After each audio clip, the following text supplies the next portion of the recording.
We're at Kelly Lounge at Kelly Park, and we're here interviewing, My name's Kane Forbes. I'm the venue programmer with Wyndham City. What is this event today, and how do you think it's impacting the queer community around Wyndham?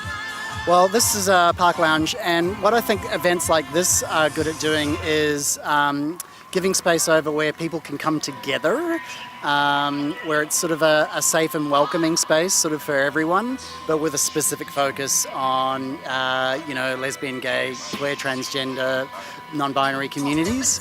I think in some places there's a sense that there is a little bit less safety and security for some people, and so these are a very public way of kind of challenging that.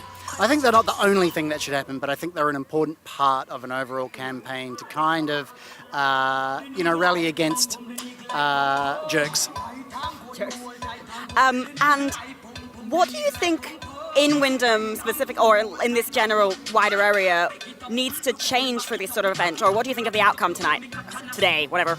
Well, what we know about our community is that it's very broad, it's very diverse. We know that a lot of new Wyndhamites are moving into town. We know that a lot of new Australians are here. And it feels to me as though the structures are catching up with that fact. So I think examples like this, what we're trying to do with a theatre program is about transitioning the surface story to represent more what reality looks like now. Anyway, I'm here with Amy. And I'm Andrea. What do you think of the turnout? I think it's a great community event, and every year it gets slightly better. It's more inclusive every time, and beyond everything else, in a very staid community, it's a passive way to engage in a non-confrontational way. And that is what this community needs, and needs to be allowed to come in and just connect on their level. Engagement is all about allowing people to learn on their own terms. And so if you try and shove it down their throat, they will regurgitate it to you very quickly. But if you allow them to find it on their own space, 9 times out of 10, they'll come and ask questions. They'll start talking. They'll start communicating. And then before you know it, I'm not transgender, I'm just Amy. Sorry, repeat that. See, I'm transgender and I'm Romany. My name is Romany, by the way. Hello. I didn't say my name. Right. But I'm trans. I find it quite important to add it as part of my identity rather than...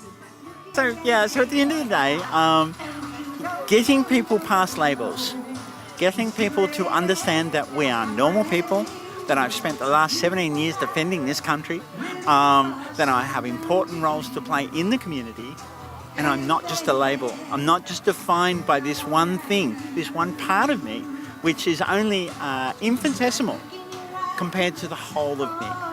And it's the same with you, and it's the same with my friend Andrea. I guess that's a bit of a difference between queer youth today and the older generation is a lot of the times older people are more likely to not want labels and not want to be labeled, and we're very much take pride in our labels, where I find it really useful to because I can finally be like, yes, I have a word for myself. Yes, I can call myself queer. I can call myself trans. I can say I'm agender. I have all these words, and they're more specific, and that means I can find more people that are like me, and that's great. What's your perspective on this, Andrea?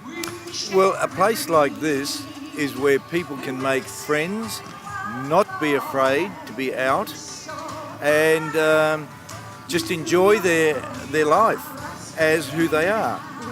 I have the fortunate grace to be just me and have never worried.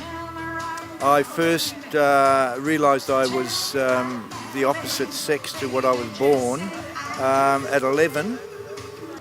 What do you think would be the best thing that needs to change in the local community or even the extended community about events like this, about queer youth, about how we're handled, about how we're treated? That's an easy one.